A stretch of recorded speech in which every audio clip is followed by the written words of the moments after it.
Olá, olá, olá, olá, olá. Bom dia, bom dia, bom dia. Tudo bem, pessoal? Tudo certinho? Para quem não me conhece, eu sou o Igor Moncarzel, psicoterapeuta, e esse é meu quadro Lembretes, o quadro de meditações espirituais, para que a gente lembre o que verdadeiramente importa na nossa porquíssima vida, né? Sejam muito bem-vindos. Lembrando que esse quadro aqui, esse programa, na verdade, é de segunda a sexta, às 8h18 da manhã, aqui no Instagram, e breve começarei a fazer também pelo YouTube. Tudo bem? Vamos lá, pessoal. Depois peguem a gravação aí, para quem chegou no meio, depois vai lá no meu YouTube e peguem a playlist sobre esse grande capítulo que a gente está falando sobre a bondade. Tudo bem? Hoje vamos falar sobre bondade e amor próprio, tá? Será que o amor próprio e bondade andam juntas? Então vamos ver. Vamos ler aqui agora o grande capítulo que o Francisco Faust traz, lembrando que é esse livrinho, O Homem Bom, de Francisco Faust. Vamos lá. Bondade e amor. Abrir-se aos outros. Ninguém é bom, ninguém é bondoso para si mesmo. Ninguém é bom, ninguém é bondoso para si mesmo. Você já começa logo dando um tapa na cara, né? Ninguém é bondoso para si mesmo. A bondade dirige-se sempre aos outros. Somos bons para alguém. Homem bom é aquele que está, de modo habitual e permanentemente, amorosamente aberto aos outros, precisamente porque é bom e por isso quer fazer o bem. Vive voltado para o próximo, dá-lhe valor e concede-lhe prioridade nos seus interesses, né? Olha isso aqui é muito importante, né? Quando é dito que a bondade, somos bons para alguém e que a gente sempre dá valor ao próximo, né, considerando prioridade aos interesses do outro, a gente então está sendo bom. É aquela famosa frase, né, que Jesus diz, né, os últimos serão os primeiros. Quem são os últimos? Os últimos, né, que serão os primeiros no reino dos céus, serão aqueles que mais serviram. Isso aqui é muito importante, né? Quando a gente fala de quem é o rei, né? Quem é o rei? Simbolicamente, quem é o rei? O rei é aquele que serve aos seus súditos, né? A gente pode pegar isso também na leitura arquetípica do tarô, né? O rei é aquele que serve o seu reinado pelo cetro. O cetro, ele não é uma espada. O rei, ele pode reinar com uma espada ou ele pode reinar com um cetro. Reinando com espada, esse rei se torna um tirano. Reinando pelo cetro, né, ele serve, ele demonstra o caminho. O cetro também é reconhecido como o símbolo, né, dos sacerdotes. E os sacerdotes são aqueles que fazem a ponte entre o céu e a terra, né? A ponte entre a revelação de Deus, né, para os homens. Então, quando, né, Jesus diz os últimos serão os primeiros, ele está dizendo o seguinte: os últimos desse mundo serão os primeiros no reino dos céus. Aqueles que são servidos demais, eles não gozam, tá? Eles não gozam dos céus. Mas aqueles que servem, aqueles que são os reis, né? Porque existe também uma passagem, né, que pergunta para Cristo, olha, quem é o rei, né? Quem é o maior, né, dos céus? Eles são aqueles que servem.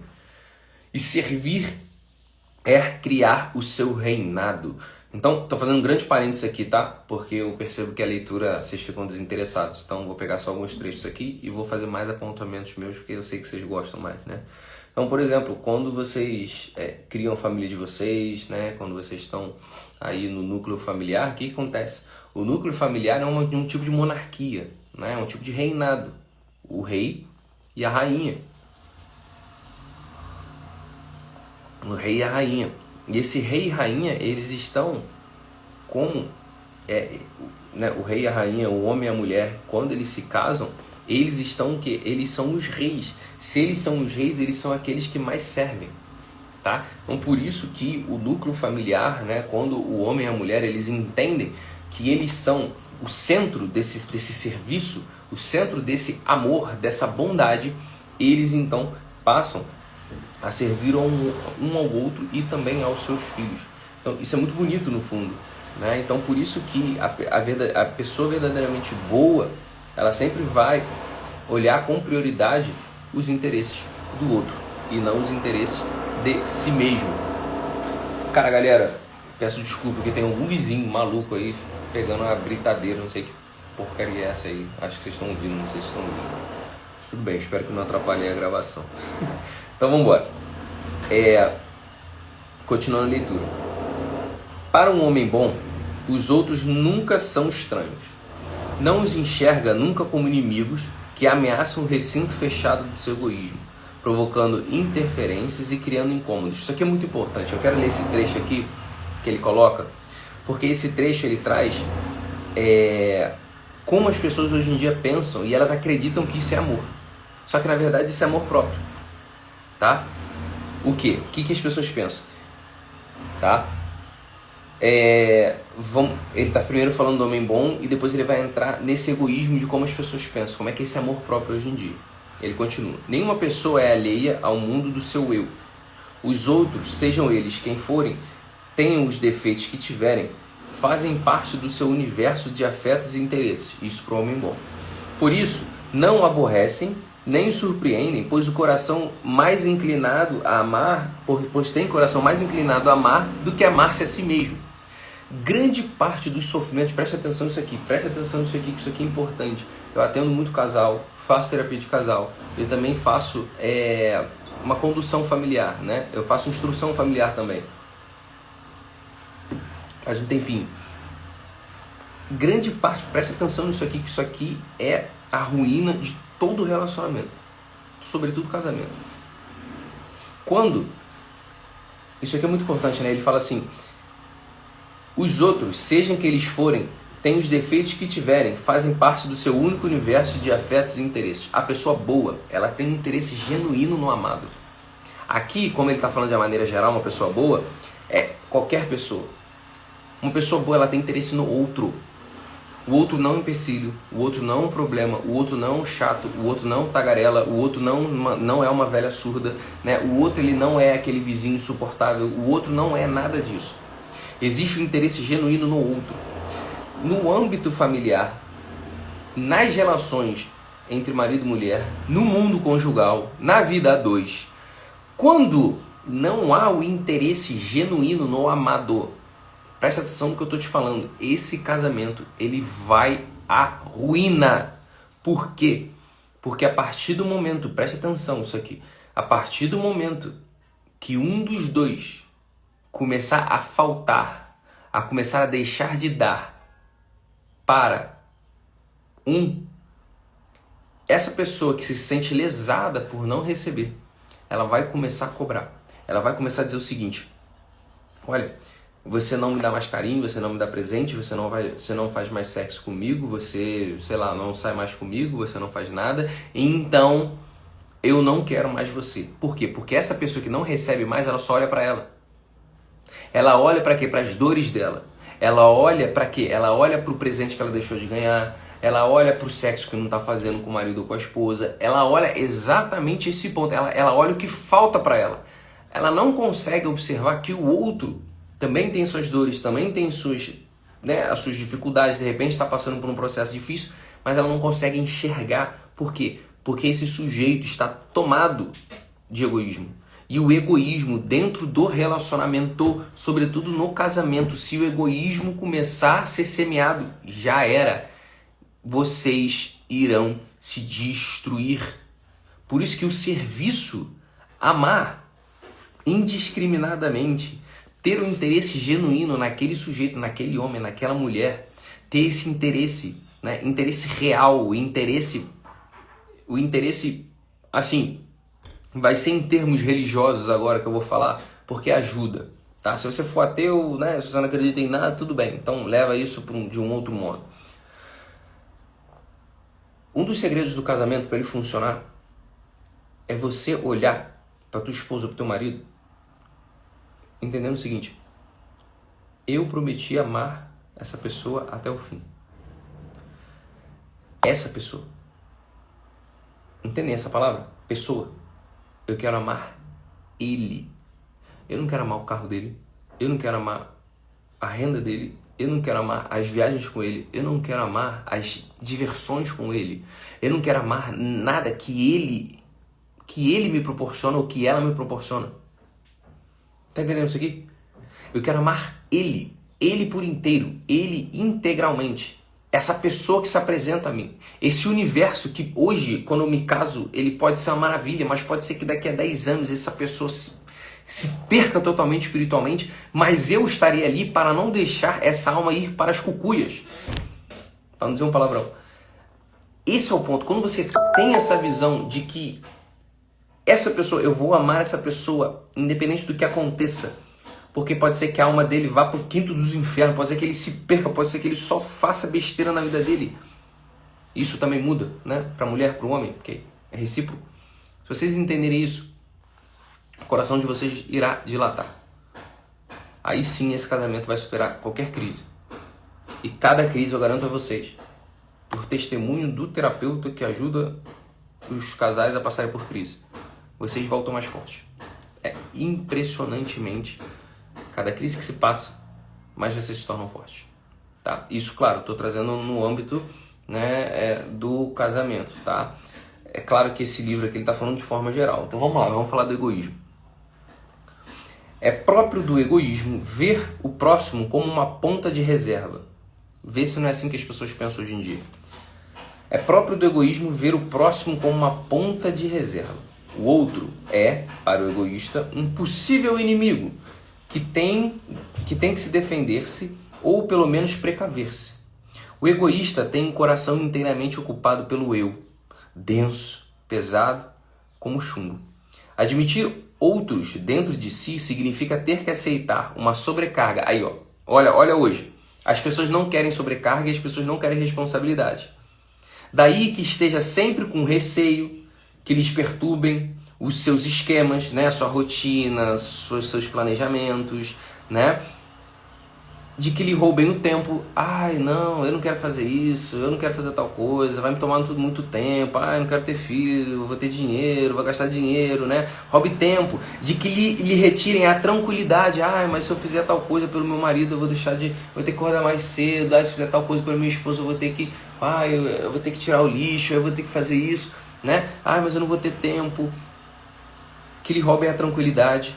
De que lhe exijam renúncias. Ah, mas eu vou deixar de dormir, mas eu vou deixar de fazer aquilo, mas eu vou deixar de fazer isso.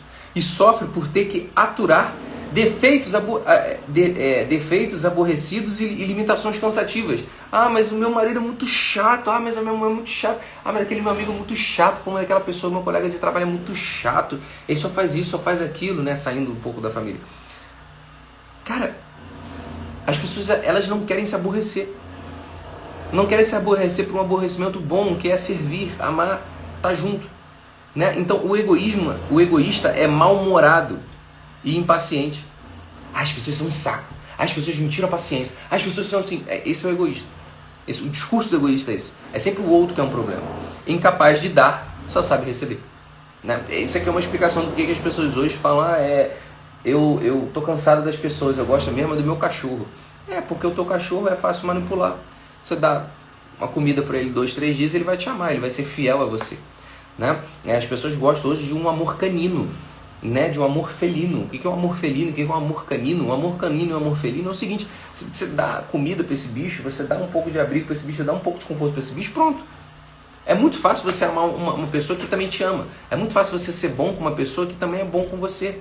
Né? Esse que é o ponto. Então aqui não há bondade nesse sentido, né? Quando você ama, quando outra pessoa te ama.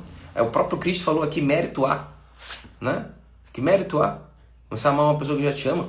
Por isso que quando nós servimos, ajudamos, os últimos serão os primeiros. Os últimos, aqueles nesse mundo que não são vistos como aqueles que gozam esse mundo, mas que gozarão um outro mundo, esses sim serão os primeiros depois. Tá? Então isso aqui é uma quebra de visão do nosso tempo muito grande, porque o nosso tempo é o tempo do amor próprio. Já falei isso várias vezes. É criada uma cultura de que falta amor próprio. Não falta amor próprio, não. A gente vive no tempo do amor próprio.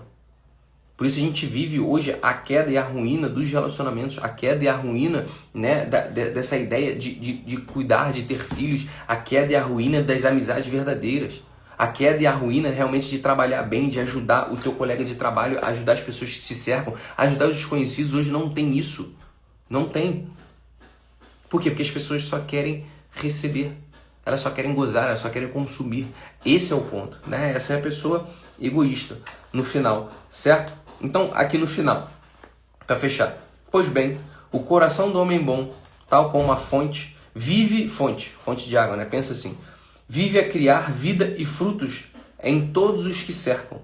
Não pensa que lhe tiram o que é seu, a sua tranquilidade, a sua paz, o seu tempo e as suas energias, porque só o seu amor só sabe dizer, como o pai do filho pródigo, tudo o que é meu é teu, tudo que é dele está aberto aos outros e é mais dele, quanto mais é participado pelos outros. Então, por fim, para sermos bons, é necessário que a gente se consuma. Eu costumo dizer, ele dá o exemplo da fonte, né? Tipo, imagina uma fonte, imagina uma cachoeira, uma fonte, né? De água. Você é essa fonte, então você está ali jorrando água, então as pessoas pegam água, bebem água, matam sua sede, os animais matam sua sede, você ajuda com a sua água nas plantações, nos frutos e etc. E você está sempre dando, né? Eu costumo dar o exemplo da vela. Nós, seres humanos, somos vela. E o que a vela faz? A vela é consumida. A vela foi feita para ser consumida, sua cera ser consumida no fogo. Né? Então, nós fomos criados para sermos consumidos, a nossa cera ser consumida pelo fogo que aquece e ilumina os corações. Né? E isso, a gente é chamado a isso. A nossa criação é chamada para servir, para amar. E uma vela que não acende é uma vela que não serve para nada. É uma vela que é indigna. Então a vela foi feita para isso. A vela ela é feliz, ela é plena. A vela ela chega à sua finalidade quando ela está sendo consumida e ilumina o ambiente e aquece as pessoas. Nós somos chamados para isso. Nós somos chamados à bondade. Nós somos chamados ao amor. E a pessoa que tem o amor próprio dentro de si, ela não se ilumina, ela não ilumina. Por quê? Porque ela tem medo de ser consumida. Uma vela que não se consome para iluminar não é uma vela, não serve para nada. Esse é o ponto. O mundo que a gente vive hoje é um mundo que as pessoas se poupam. Um mundo que as pessoas não querem se doar, não querem ter uma sobrecarga, não querem ter um pouquinho mais de responsabilidade para amar. Amar gratuitamente, amar pelo gesto de amar. Amar porque você não recebe nada em troca. Amar porque você ama, não porque o universo vai te dar de outro modo. Não. Porque geralmente nesses momentos que amamos sem esperar nada em troca, existe um gozo, existe um prazer de espírito que nós temos quando a gente faz o ato de amar para o próximo.